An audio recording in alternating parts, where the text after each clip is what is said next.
Too many leaders fear making the wrong decision because they didn't prepare to make thousands of high capacity ones that all require confidence and accuracy. That's why this 3-part training series is dedicated to your leadership journey. In part 1, we're focusing on your decision making in the self-leadership phase. It's all about how you and I as leaders can navigate executive decision fatigue, personal life transitions, and those organizational crossroads that will come up. So first, let's just talk about the value of decision making. Literally, one of the marks of self-leadership is the willingness and the ability to make decisions on your own. Look, I get it. It's tough making all of these decisions on your own, right? But don't avoid making too many decisions because it may lead you to actually become an indecisive person.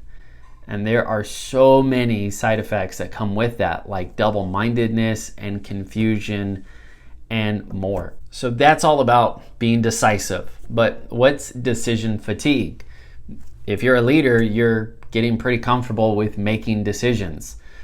But decision fatigue is really the wear and tear of the quality of our decisions over time. This makes sense, right? Because the more decisions you make, then the more drained you're going to feel, the more of your mental and emotional resources you're already using, and it puts following decisions at risk of being less optimal than the ones you already made. So there are different strategies that you can take with this, like pre-decisions and routines and habit stacking, and some CEOs, they wear the same clothes to help with this. But I would say don't be afraid of making a lot of decisions, but really focus on gaining wisdom so that way you're better prepared to make quality decisions over and over again. And the reason I call it executive decision fatigue is just because when you are in a leadership role, either as an executive leader or an entrepreneur, or you're just really invested in your leadership journey, you're gonna have compound difficulty added. Because now you're not just making decisions for yourself, you're making decisions for all kinds of things. You're making decisions for your team, for your organization, for your brand, for your direction. You're thinking about risks and opportunities at the same time. And then you add speed to all of that, which can really make things harder, faster. And there you go. You're already very familiar with executive decision fatigue. So what's the antidote? The antidote to executive decision fatigue is simply growing your executive capacity. So your bandwidth is actually bigger and stronger to make more decisions. Grow your executive capacity so you can actually show up and work with other leaders. And you're multiplying the decision-making power of your team or your organizational culture. If you're in a leadership role, you are very familiar with the demands and the disappointments that come with the job. And what can happen is you're putting a lot of the energy and focus on making great decisions for the team, for the business, for the community, for the movement, and then you have the leftovers for your own personal life. And so a lot of leaders actually end up feeling stuck in life because they were putting all their best decision making into something other than their personal development.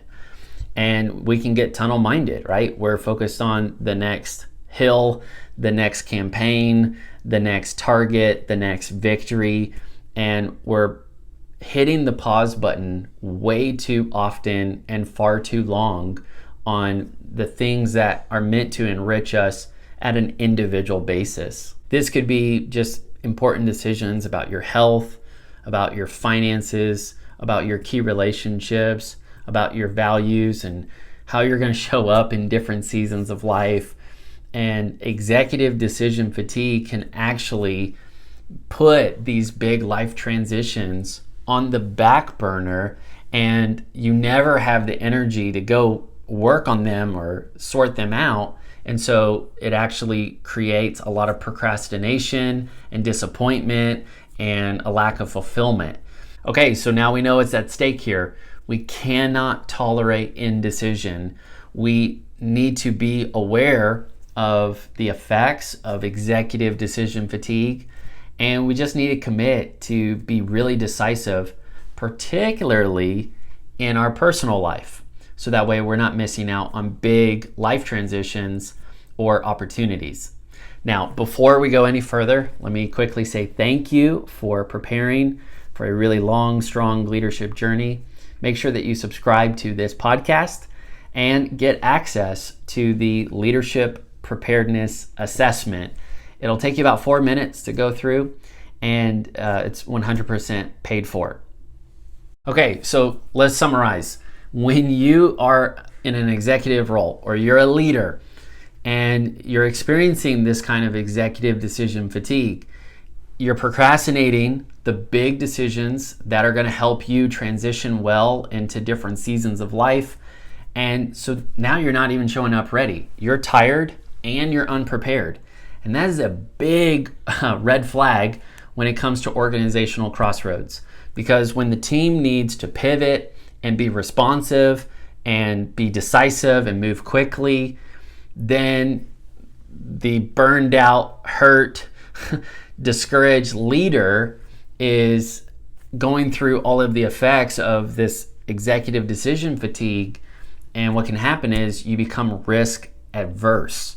You need to engage, you need to go to the front line, and now you're pulling back, you're retreating, and that can be really discouraging for the other people on your team, particularly the high capacity leaders that want to charge in that crossroad. And so you got to be committed to be decisive and to keep growing in your personal life, so that way you're leading by example and you're not falling back on excuses or thinking that you're the exception. And when you do that, it actually raises the energy level and the excitement to take on those challenges, because you are creating a culture of courage. You're leading by example. Okay, so we're going to fortify your decision making on the team leadership level next. Make sure you join me there, because it's going to help you for the uncharted team territory ahead.